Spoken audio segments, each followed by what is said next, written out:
Kunezinto ezinhle ezenzakalayo laphana kumhlobene kwi-top 20. Kunamaculo ayi-20 akhona, including nekaKhuzani featuring Sphesihle ethi Imbongolo.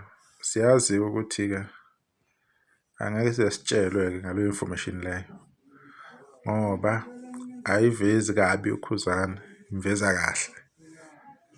Iyo le ngoma le eyayihlekwa yenziwa ihlaya ukuthi ingene kumhlobo wenene. Namanje sesekhona kwi-top 20 yakhona. Since nje qale uJanuary this year. Namanje isayibambile ilapha ku-number 12. Even nale number 13 wakhona Diqabanga yaCaterpillar, Soul Phenduka and Smash SA. Nayo isakamuva nezinye.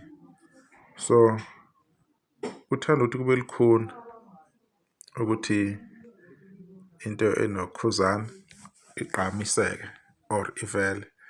Kubhekakala izinto ey'thize ey'ngekho nezingenzeki kuthiwa nazi ziyenzeka kuzama ukwenziwa ihlaya.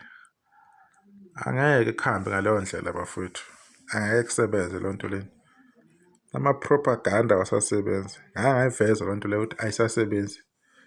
2024 wonke abantu bebuza ukuthi ingoma ethi umjolo lo eyahloswa unyaka wayengekho ku-top 20. Abehlale beyibuza besitshela ukuthi into zeqiniso yayingekho ku-top 20 yokhozi, yayingekho kwi-top 20 yomhlobo wena.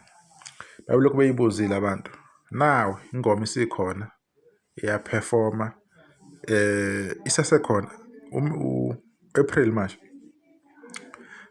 Siyongena sesivini lesibili April.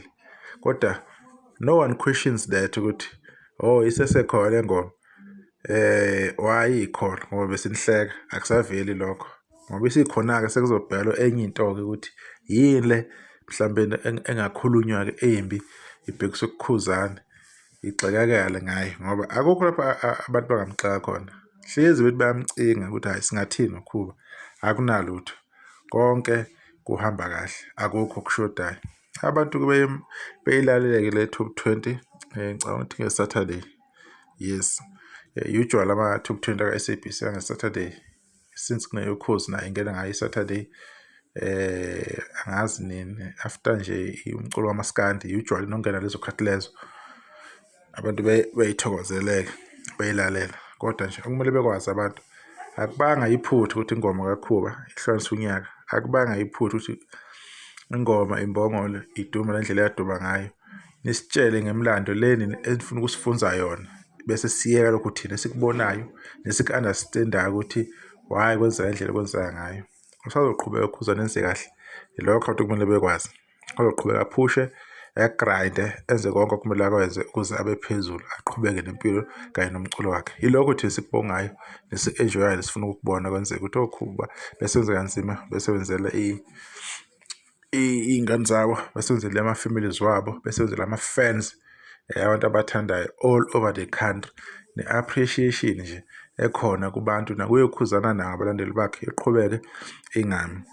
Isasekhona-ke ingoma na this week izobe ikhona na next week izobe ikhona. So ihlale nje isihlele iy'nyanga nje impela ku-top 20 yomhlobo wenene.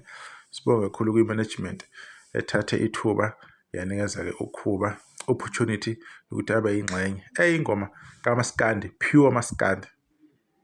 Hayi i-mix of piano or in. Pure nje Maskandi iphelele ayishodi ngalutho. Sibonge kakhulu, nisalahle ukuthi banokuzayo.